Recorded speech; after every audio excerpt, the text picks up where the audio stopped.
Hello and welcome to Tech Deals. Corsair's H110i 280mm CPU liquid cooler. What is this? Why should you watch and why should you care?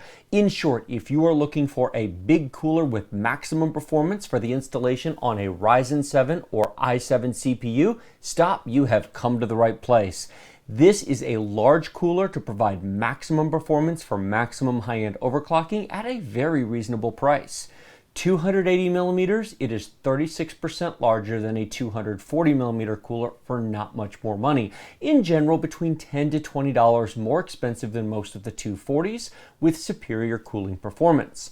The other nice thing about this is it comes out of the box with compatibility for all of these CPUs. Ryzen 7, check. i7 7700K, no problem. The new Skylake chips, yes, it will work with those as well. Many of the other liquid coolers still on the market require compatibility brackets, including some of the other models from Corsair. The H115i, for example, which I've previously installed on an i7 6800K, does not come with AM4 compatibility in the box. This one does. So if you're looking for an all-in-one solution, this is definitely the one to consider. What CPU should you use this cooler on? Simple, there are four choices.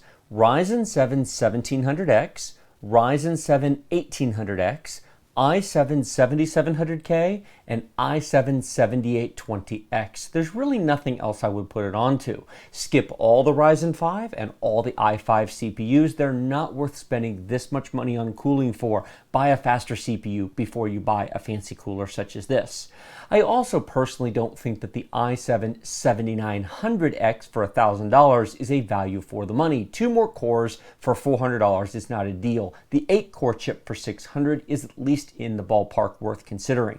The true value on the desk are the 2 Ryzen 7 CPUs, but I understand not everybody wants to go with AMD, or they're not interested in accepting slightly lower frame rates for the better value for the money. So people choose the i7s instead, not a problem.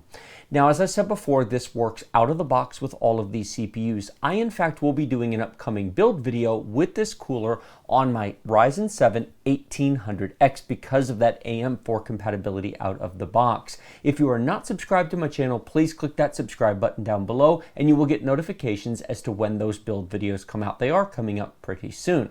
Now, I will also be putting a nice high-end cooler on the Skylake X as well, and since this is an 8-core 16-thread CPU, you can also expect benchmark comparisons and performances between the Skylake X chip and the Ryzen chip to see is it worth the extra money for the extra performance that Skylake X provides. Now let me be absolutely clear, you don't have to buy a 280mm cooler to run any of these CPUs. They will run on less expensive chips. However, it is worth considering that if you're spending between $300 to $600 on a CPU, an extra $50 for a premium cooler versus a budget cooler really shouldn't break the bank. And if it allows you to get an extra 5 or 10% performance out of your nice high-end chip, it actually represents value for the money because you're getting more for your dollar. Now, I said before I would not install this cooler on any Ryzen 5 or i5 CPU. The simple fact of the matter is you're better off buying a faster chip before you spend this kind of money. What about older processors such as the AMD FX series or perhaps an older i7 from Intel, a 4th gen or 2nd gen? Likewise, I wouldn't spend the money there either. I would upgrade the chip before I would spend this kind of money on a 3, 5, or even 6 or 7-year-old CPU. And the AMD chips, while they will run very high clock rates with a great cooler, simply don't provide the overall performance necessary to justify the cost of this. These 4 CPUs are really the only CPUs I would install this on. It is an excellent cooler designed for top-of-the-line CPUs. Now, having said that, if you have an older CPU, what would I recommend? The 2 coolers on the top of the boxes back there are the Corsair H60 and H55. Those are 120mm liquid coolers and they are $60 a piece. The H60 is installed on my i7 2600K, overclocked to 4.5 gigahertz fixed on all 4 cores. The H55 is installed on my AMD FX 8300, overclocked to a fixed 4.2 gigahertz on all 8 cores. And it would run faster if I didn't have that chip installed on a cheap motherboard, not the cooler's fault. When it's not too heavily loaded with the VRMs, it does in fact run at 4.5 on that as well, and those are less expensive than this is. But if you're buying one of these new CPUs, if you're spending between $350 and $600 on a CPU, the $100 or so this cost should not dissuade you, and it will provide superior cooling performance, especially for the hot running Skylake X chip, versus say a 120 or 140 millimeter liquid cooler. The Corsair H110i does come with some extra features besides superior cooling performance, which is important for your $50 increased price over those coolers. Most notably, it does have RGB lighting. What doesn't in 2017? It also, more importantly, comes with Corsair Link software. There is a cable that plugs from this to one of the USB 2 headers on your motherboard. Install the Corsair Link software in Windows. The two 140 millimeter PWM static pressure fans are controllable from in the Corsair Link software. You can monitor pump speed, fan speed, you can control it and control the lighting on this from within Windows. That is a nice feature that's not included on the less expensive units. One final point I'd like to make before I open this up. Some people have, in previous videos I've done, unboxing those back there, have indicated concerns over putting liquid anything inside of their system. I certainly understand. The first time I heard about liquid cooling, I thought, wait, you can't mix water and electronics. Please understand that these are sealed units. There is no servicing required, there's no refilling, there's nothing you have to do. I have an H90 installed in my original i7 4770K that is nearly 4 years old now. That has been my daily driver for nearly 3.5 years, and it's currently downstairs as a test machine. No problems. My 4790K has an H90 on it as well. Now that H115 back there is on my i7 6800K. And as I said before, the two 120s are installed on two other systems. I've been very, very happy with Corsair's liquid coolers over the years. Now, Corsair is known for having good customer service. I've never had to use it on liquid coolers before, but I have on their power supplies. One of my older HX units from a number of years ago developed a fan problem. They got it swapped out, no problem, no hassles. They didn't ask for proof of purchase. They didn't ask for a bunch of information I wasn't going to have 4 years later post-purchase. They just gave me some shipping information, said send it in, we'll get it taken care of for you, and they did. The reason why this is important is I have faith that if you have a problem with your computer with a liquid cooler, if you did develop a leak, and it's going to happen to somebody sooner or later, Corsair's customer service is going to take care of you. They trade on their brand name. I'm not worried about that and feel very comfortable recommending it based upon my many, many years of using Corsair products personally, long before I had a YouTube channel. Furthermore, it's worth noting, take a look at the links in the video description below. I'll link this to both Amazon and Newegg. Go look at Amazon, go look at how many 4- and 5-star reviews it has. Thousands. You don't get an average 4.5 out of 5-star review with thousands and thousands of reviews if you have defective products. I really do feel comfortable recommending it for the average person to install on their computer and then not worry about it.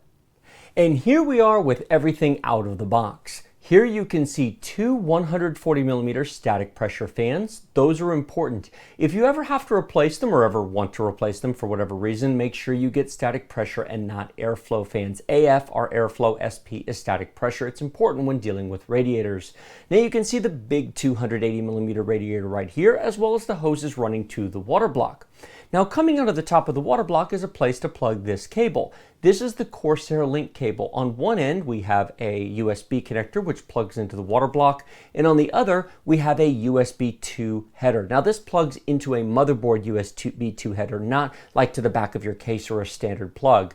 This is what lets you adjust the RGB lighting, the speed of the fans, and lets you monitor the pump's operation and the temperature while you're within Windows. Now we have a variety of screws and connectors here. You're not going to use all these, don't worry. Some are for Intel, some are for AMD. The instructions will let you know which is which. And then finally, we have 3 different mounting brackets here. You're going to use one of these depending upon which CPU that you install. Of course, if you want to change to a different one in the future, then by all means save them, but generally you will only ever need one of those. Now, as I mentioned before, this does have RGB lighting, and it does come pre-applied with thermal paste. You don't need any thermal paste. You can see that right here. It's protected by plastic. You remove this plastic when you actually go to install it, and I'll show that to you in the Ryzen 7 1800X build video, how this installs on that CPU. But generally, you're going to take this off and simply install it. You will need additional thermal paste if you ever remove it and want to reapply it in the future. Otherwise, just apply it, leave it, and be done with it. I do want to talk about this manual right here. Now, the manual does come with excellent diagrams and excellent pictures for how to install this into each of the different CPUs. This actually should be all that you need. Of course, watch one of the build videos, in fact, either one of the ones I've done in the past or the upcoming one, if you want a little bit more help. It really is pretty straightforward. You simply have to get this installed onto the CPU by simply putting one of these brackets on. There is a back plate here for some of them, which you'll use for some of the boards, not for all of them. And then you'll simply use the included screws to simply screw it down.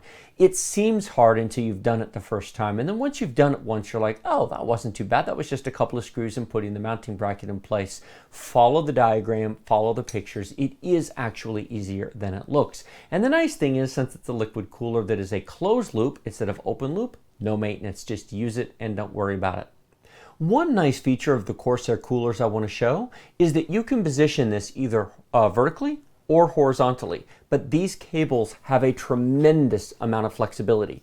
They are covered, they are protected against damage, but they are incredibly flexible. So you can mount this on the top of your case, on the front or the back of your case. You can mount it vertically or horizontally, and this will easily bend around without kinking the cable to connect to your motherboard, regardless of what orientation it's on.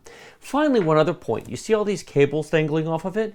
These two cables on the top right here are what your 140mm fans connect to. They don't have to plug into the motherboard. The Corsair Link software will control them, and they'll be controlled by the temperature that the water block detects. These two connectors, one goes to the motherboard for your CPU fan connector because something has to be plugged in there or many boards won't boot. And then the other one is a standard serial ATA power cable, which actually runs power to the pump rather than coming off the motherboard. One final point that I'd like to make. If you like everything that you've seen here, but you determine that a 280mm cooler simply will not fit in your case, maybe you have an older case or you simply have a favorite one that only supports a 240mm. This is the H110i. The H100i, which you can see behind me right there, is exactly the same kit, but in 240mm trim. It's generally about the same price. Sometimes it's maybe $10 less expensive, but it's very, very close in price. It also supports AM4 with Ryzen out of the box in addition to the Intel chips. But with up to 36% less cooling area than this, it's going to be less effective at providing you with maximum overclocking. On the other hand, if you don't want to replace your case and you don't have room for this, that's something worth considering. That has the same Corsair Link software, that has the same PWM controllable fans as this. It's just a smaller radiator, two 120mm fans instead of the two 140s you see here. This has been my unboxing and overview of the Corsair H110i 280mm liquid cooler. Like this video if you like it, share it with your friends if you loved it. Remember to subscribe to my channel with that big huge red button directly below. Questions and comments in the comments box, and as always, check out the video description. Links to Amazon and Newegg for every cooler that I have mentioned here. Links to my full playlist of cooler reviews, and then in the future, links to my Ryzen 7 1800X build so you can see this being installed on that CPU. Thank you so much for watching. I will see you in the next video.